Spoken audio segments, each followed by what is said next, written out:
নমস্কার বন্ধুরা, আমার ছোট্ট পরিবারে তোমাদের সবাইকে জানাই স্বাগত।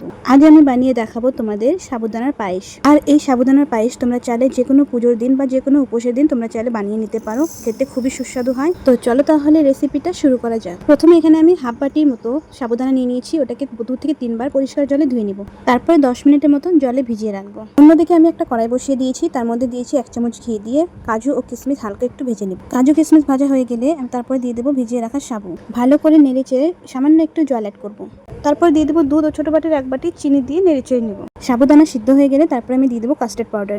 এটা টোটালি অপশনাল, আমি এখানে জাস্ট ফ্লেভারের জন্য দিয়েছি। কাস্টার্ড পাউডার দেওয়ার জন্য এখানে সুন্দর একটা ফ্লেভার আসছে, তোমরা চাইলে কাস্টার্ড পাউডার দিতে পারো। সবার শেষে আমি দিয়ে দেবো ভেজে রাখা কাজু ও কিশমিশ। ফ্রেন্ডস, দেখো আমাদের সাবুদানা পায়েস একদম রেডি হয়ে গিয়েছে। এখন আমি সার্ভ করব। আমি কিছু কাজু ও কিশমিশ গ্রেট করে রেখেছিলাম, উপর দিয়ে সাজিয়ে দেবো। তোমরা চাইলে 8 থেকে 9 ঘন্টা ফ্রিজে রেখে এটা ডেজার্ট হিসাবেও খেতে পারো। রেসিপিটা ভালো লাগলে অবশ্যই জানিও। টাটা।